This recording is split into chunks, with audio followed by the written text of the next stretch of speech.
We present The Castle, written by Kim Fuller and Paul Alexander. This week on The Castle, a prince, a party, and a protest.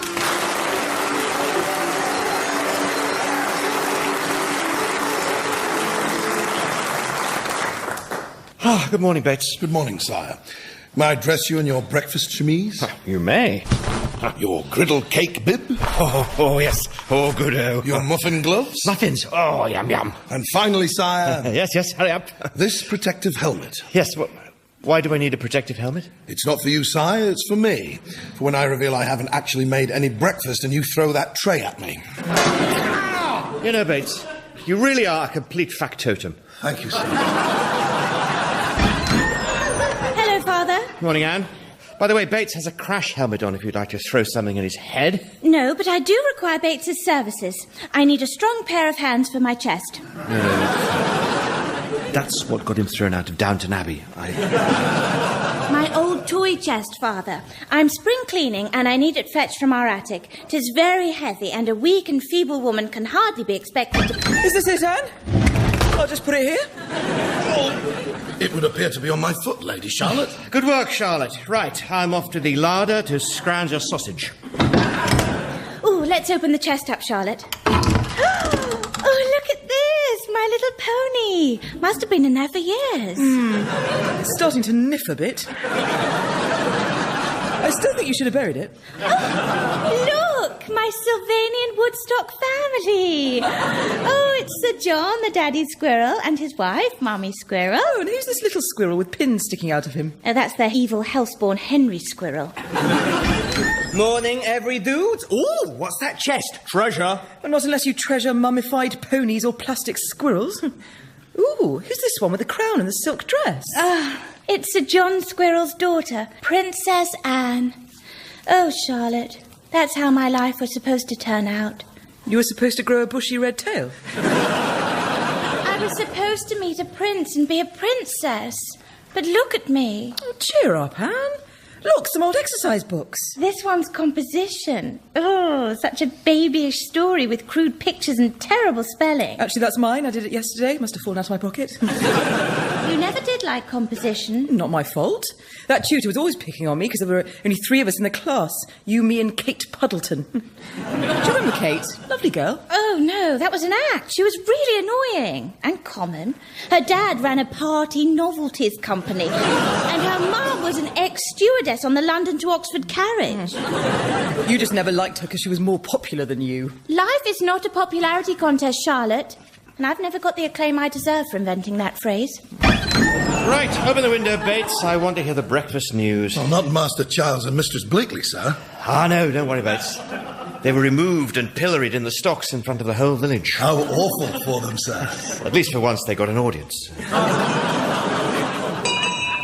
Oh yay, 7 o'clock and all's well. Royal Treasurer's report shows that 0.001% of the population owns 104% of the wealth.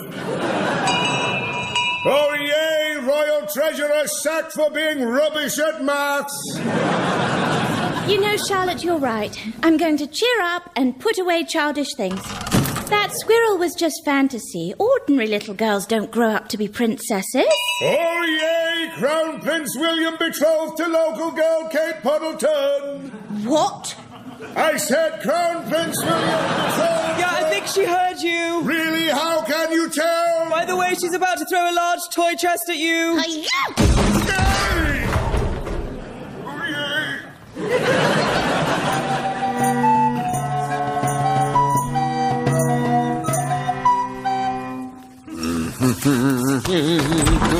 Duncan?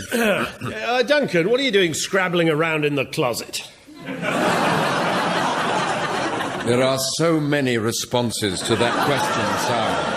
Give me the shortest one. I'm trying to put a ceremonial outfit together. I found my chasuble. I'm sure my globus cruciger is in here. I only saw it the other day. Have you checked down the back of the sofa? Yes, this is so irritating. I need it for the big day. What big day? Oh, haven't you heard? It is rumoured that the king's son is to marry a local girl, and she wants the wedding in Woodstock, which means... You'll be officiating, I see. A royal wedding is a feather in your cap indeed. A feather which may yet see my cardinal's cap swapped for a a papal mitre. So, you can come out of the closet now? In a limited fashion. Is everything all right, sir? I sense you're vexed. Ah, 'tis all this talk of weddings. It makes me realise I am no closer to marrying Lady Anne than I was when I arrived in this one-witch town. Then perhaps 'tis time to move on. Cast Anne from your thoughts. This wedding will be attended by many single attractive ladies of court, ladies in waiting, waiting for a man like you. You mean I should court one of them, marry her instead of Anne? Precisely, sire. Ah, thus making Anne jealous, causing her to yearn for that which she has foolishly missed out upon. No, forget Anne. I'm simply urging you to fall in love, get married, have a family. Making Anne jealous not just of my beautiful wife, but of my 12 perfect children, too. Brilliant. I will also purchase a Labradoodle puppy to make her more jealous yet. Sire, to be clear, I am not advising you to get married and buy a Labradoodle to make Lady Anne jealous. No, of course not. I know that. Good. I will buy a cockapoo. Whatever. If you want me, I'll be in the vestry polishing my globus.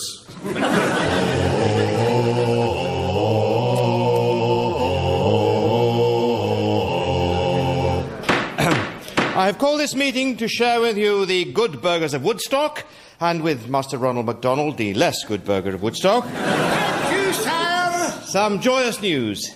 We are playing host to the forthcoming royal wedding. Yes. And I'm sure none of you will begrudge the extra 2% tithe on your incomes it will take to pay for it. That's outrageous! We're all doomed. Right. Right. So that's it. I now declare this meeting... Jedediah Wainwright, Residents Committee. Why should we pay for the wedding? Because, you are all the king's subjects. Seems the poor keep getting poorer while the rich just get richer. Look, we can't afford to upset the rich, because if they get upset, they might leave the country. No, that would be bad, because we need them to provide something called the trickle-down effect, which is a special service that benefits all of us. What is this trickle-down effect, sir? Well, if a rich man spends 10 guineas on a thoroughbred horse, he'll need carrots for it, which he may well buy from one of you for a penny, is he? No. Every time a rich man spends a penny, it trickles down onto all of you.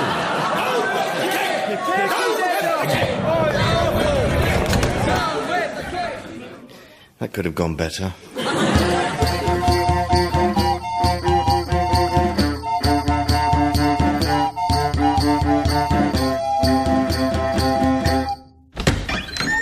Morning, Anne, Charlotte. You're up with the cock. Yeah, that was the plan, but he's not coming. We had a letter to say he double-booked us with the Winchester Women's Institute. Right, I see. What are you talking about? I've been organising Kate Puddleton's hen night. Yes, Charlotte tried to book an exotic dancer called Lord Chippendale of Sixpack. So to replace him, I've engaged a high-class dance troupe instead. See? The full Sir Monty. 6 stripping nights. Or, as it says here, 6 stripping boogie nights to remember. Yeah. And boogie nights are always the best in town. We're very excited, aren't we, Anne? I don't see what the big deal is. It's just a wedding. It's a royal wedding. And the best hen night ever. Look at the schedule. Oh, yeah, it's very impressive. You've got a stretch coach and horses coming to pick you up at 7 p.m. You have no idea how hard it is to get stretch horses at this time of year. Oh, sounds like the girls are here. Come on, Anne. Whatever. Excuse us, Thomas. Toss me, ladies. Oh, Thomas, you've invented something, haven't you? Would you like to know what it is, sire? I can see what it is. A wooden box with a little window at one end. Developed expressly for the royal wedding, so each guest can preserve their memories of the special day. Inside this box are 6 squares of elm and an artistic woodpecker. And what does it do? The user simply points the end with the window at what he wants to record for posterity and presses this button, exposing the scene to the woodpecker, who instantly pecks it into one of the squares of elm. There it is. Oh, a woodcut of me. Thomas, that's incredible. What do you call this device? Well, sire, because it is both instant and automatic, I have dubbed it the bloody quick image capturing machine. Oh, this is so exciting. We haven't seen Kate since school. I bet we don't even recognise her. Charlotte! Puddleton! Can you not recognise each other a bit more quietly? Anne! So is this amazing or what? You haven't changed a bit. Well, you have. You're even more annoying. Anne? So, I would totally have been in touch before, but if you've seen my chain LinkedIn profile, you'll know that I've been mad busy with charity work, my animal sanctuary, and my role as founder and patron of the National Association of Dragon Survivors. What? Nads?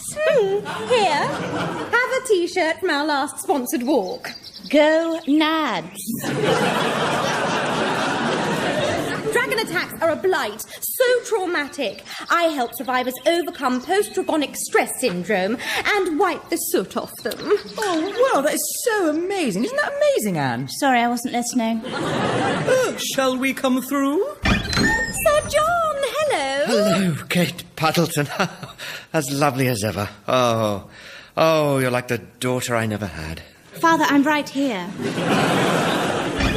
Hey, Father Dude, have you seen my copy of Joust 17 Whoa, royal person in attendance.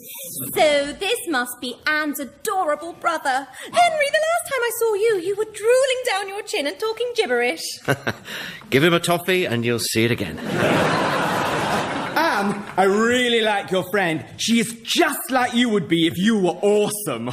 Kate, I hope you'll join us for a nice, quiet, intimate bit of lunch. What's going... Sire, I'm Captain Hawkins, Palace Security, here to run a security sweep, including body search. Whoa! Does everyone have to, take the kecks off and bend over for real? No, sir, this is an external body frisk. You can pull your trousers back up. They are up, dude. He always wears them like that, sadly. Commencing frisk. Oh. No, not there. No. I'm a bit ticklish. Stop it! This is so demeaning, isn't it, Charlotte? Yup, me next. Up against that wall, milady. Copy that. You don't have to, Charlotte. Quiet, Anne. The man's got a job to do. Thank you. You can go, milady. So sorry about this, Anne. No, you're not sorry. You're loving it. It's pathetic. What's wrong with Anne? Not sure, but I bragsy her frisk. Haven't I already done you, miss? No, that was Charlotte. I'm her twin sister, Charlotte.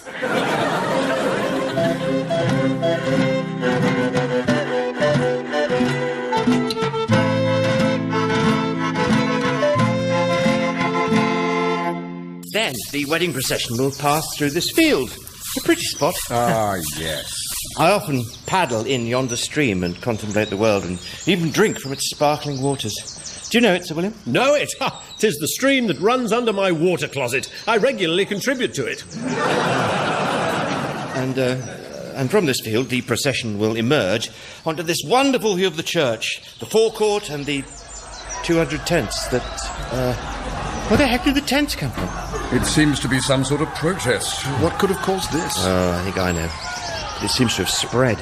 What do we want? 99% more help! When do we want it? Now! What do we want? 99% more help! When do we want it? The wedding's tomorrow. What are we going to do? Run these tent rats through for being a bunch of wishy-washy liberals. Sir William, that's bloodthirsty, psychotic and unconscionably brutal. Oh, you're just saying that. Yes? Captain Hawkins, can I see my father, please? Of course, milady. Hi, I need to see him too. You'd better frisk me. Didn't I just frisk you 10 minutes ago? Yes, but it's worn off. Hello, Anne. I'm ready. Time to go. Where, Henry? And why are you holding that chicken? Because I'm going to the hen night, duh. Henry, you can't come to a hen night. Why not, fam? I brought my own hen. Give me strength. Henry, don't you know what a hen night is? I'm not a total duh, Father. A hen night is like a cockfight, but with girl chickens. No, it's not. Henry, a hen night is an evening of all-female, totally distaffed revelry and drunken debauchery. All right. Sounds awesome. So, obviously... I'll leave the chicken behind. Let's go, girls. No. Duncan, get a move on tying up those horses. It sounds like the hen night has already started. Roger that. Aha! Is that who I think it is? 6 knights approach. Not interested. Ah! It's the full Sir Monty, Duncan. The foremost erotic male dance troupe in the land. Interested. And now I will join them. I'm sorry, sir. Help me on with this armour, for tonight I am going to become one of the full Sir Monty. But why would you want to perform at Mistress Puddleton's hen night, sire? Because Anne will be there, watching, as I say, a wild, erotic pagan dance which has mesmerised and aroused every single woman fortunate enough to have seen it. Except my mother. But at least it taught her to knock before entering my room. Ah, I see your plan. You in a thong, Lady Anne in the crowd. Watching me pluck one of the other bridesmaids from the audience, woo her, marry her, have 12 kids and buy a cockapoo with her, while Lady Anne watches and finally, on her deathbed, admits she should have married Sir William de Warren, and I win! Seems I didn't see your plan. Come on, Duncan. What's taking you so long? I'm sorry, sir. Your wardrobe's in a worse state than mine. This is your old suit of armour. How can you tell? The greaves are flared. Ladies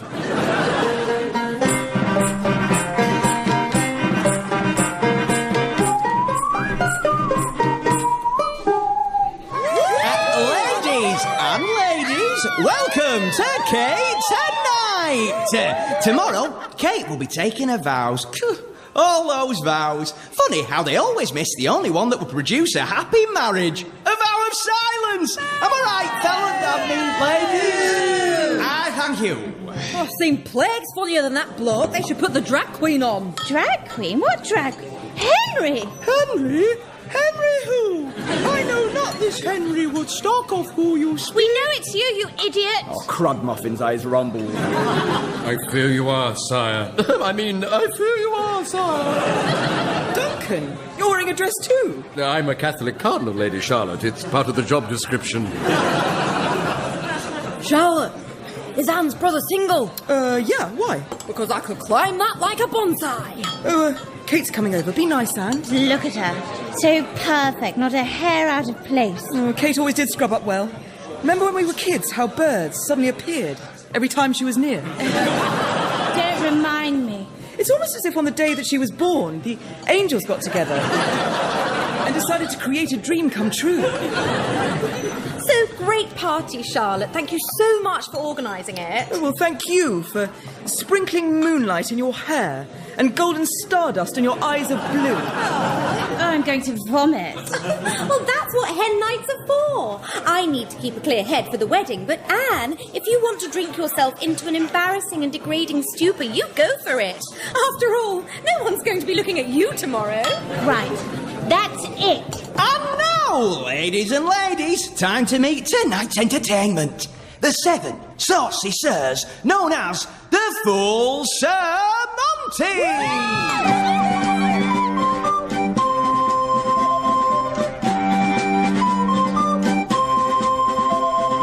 I believe in miracles.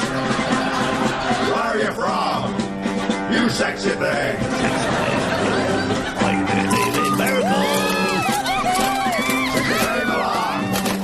You sexy 7? thing. I only paid for 6. Think it's buy 6, get 1 free. Lose the greaves, lose the tacit, get it all off. Is what I'd say if I was a typical hen party audience member.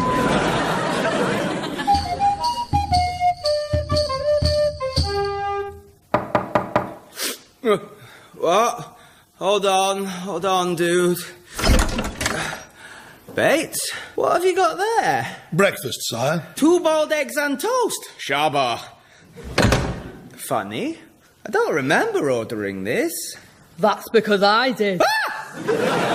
What are you doing in my bed? Help! There's a girl in my bed! Hey! There's a girl in my bed! How did you get in my bed? Don't remember, we were both pretty drunk. What I do know is, last night I made you a man. Wicked! What did you make him out of? Straw? Is he full size? Because if he's full size, we could burn him. No, Henry, we spent last night in joyful conjugation, made the beast with 2 bottoms, and in crossing my equator, you passed from innocence to adulthood. I am a man. A man. A man. Now, let's have our boiled eggs. Only if you cut my toast up into brave, crunchy soldiers.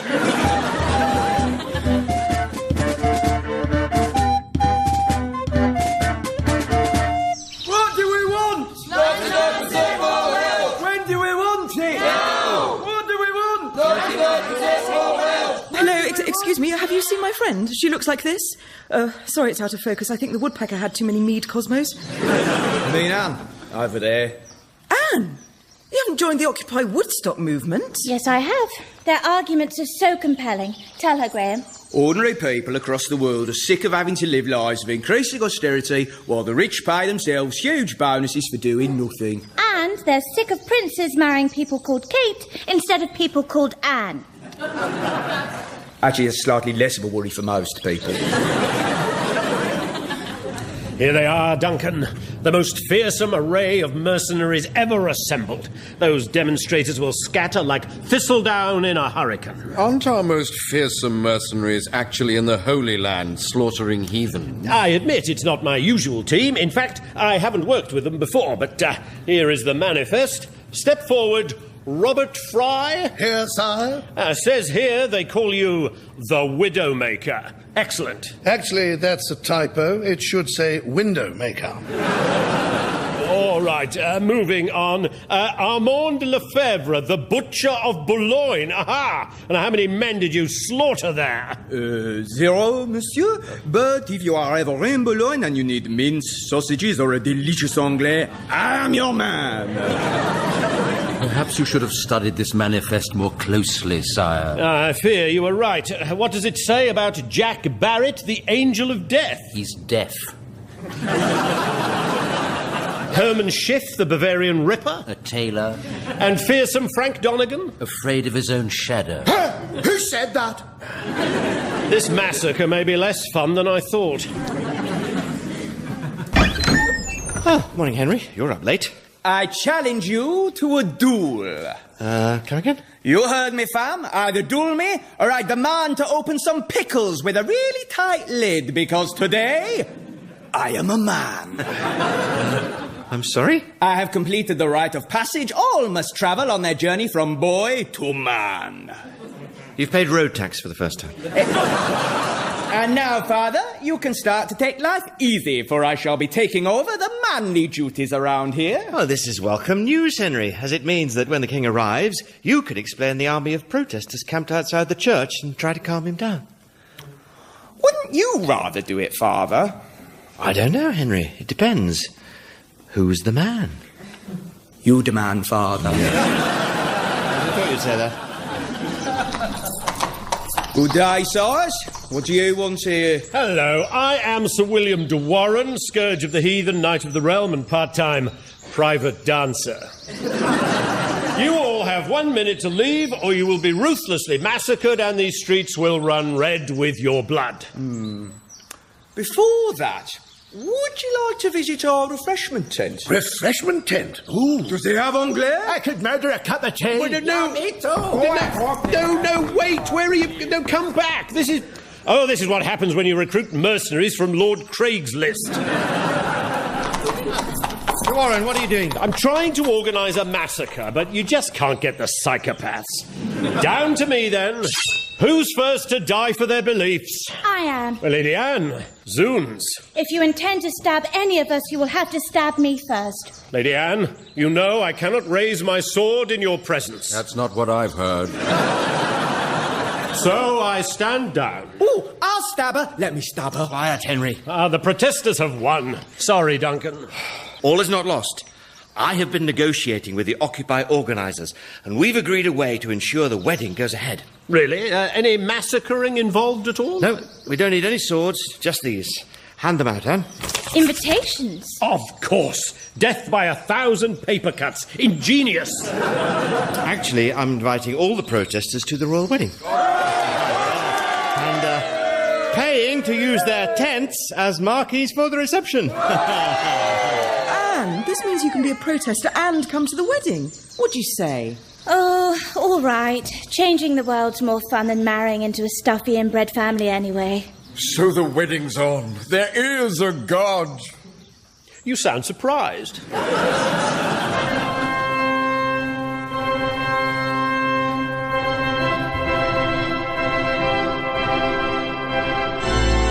Welcome, ladies and gentlemen, to the royal wedding. I'm Billy Bagshot, royal correspondent of the Merkin.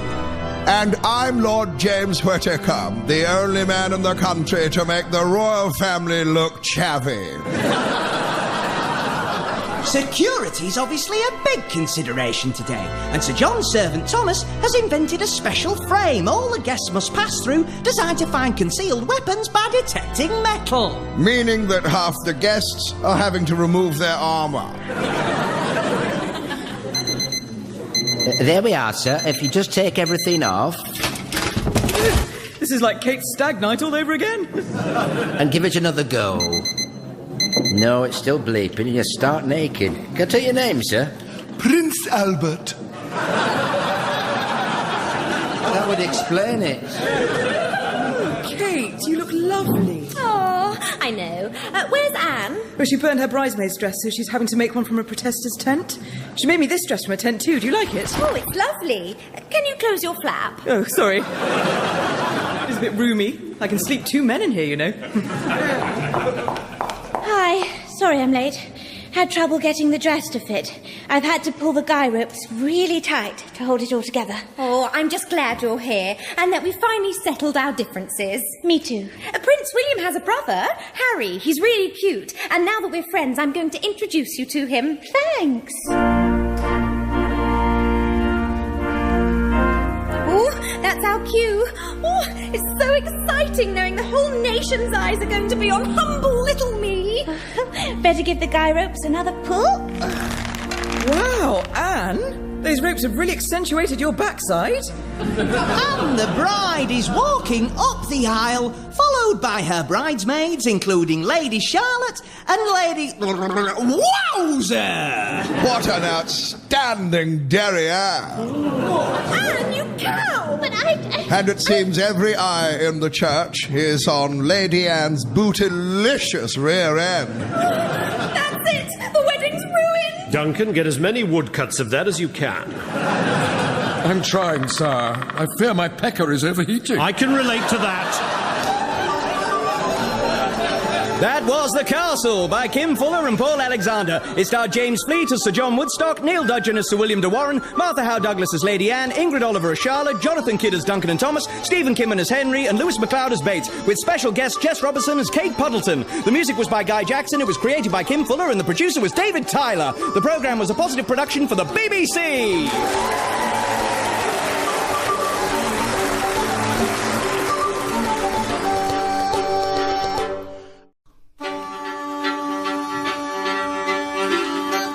We present The Castle, written by Kim Fuller and Paul Alexander. This week on The Castle, a prince, a party, and a protest.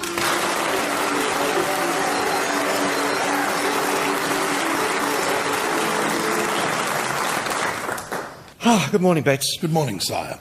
May I dress you in your breakfast chemise? You may. Your griddle cake bib? Oh, yes. Oh, good.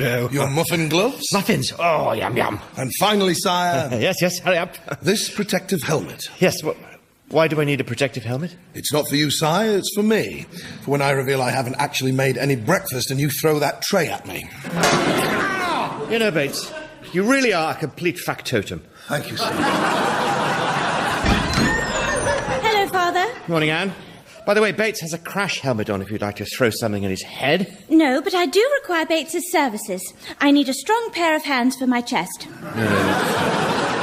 That's what got him thrown out of Downton Abbey. My old toy chest, Father. I'm spring cleaning and I need it fetched from our attic. 'Tis very heavy and a weak and feeble woman can hardly be expected to... Is this it, Anne? I'll just put it here. It would appear to be on my foot, Lady Charlotte. Good work, Charlotte. Right, I'm off to the larder to scrounge a sausage. Ooh, let's open the chest up, Charlotte. Oh, look at this! My little pony. Must have been in there for years. It's starting to niff a bit. I still think you should have buried it. Oh, look! My Sylvanian Woodstock family. Oh, it's Sir John, the daddy squirrel, and his wife, Mummy Squirrel. Oh, and who's this little squirrel with pins sticking out of him? Oh, that's their evil hellspawn Henry Squirrel. Morning, every dude. Ooh, what's that chest? Treasure? Well, not unless you treasure mummified ponies or plastic squirrels. Ooh, who's this one with the crown and the silk dress?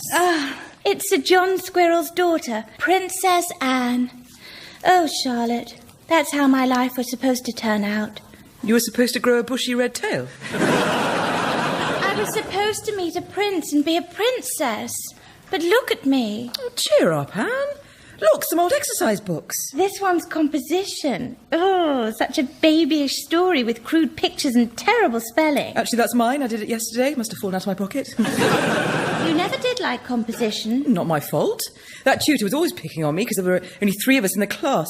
You, me and Kate Puddleton. Do you remember Kate? Lovely girl. Oh, no, that was an act. She was really annoying.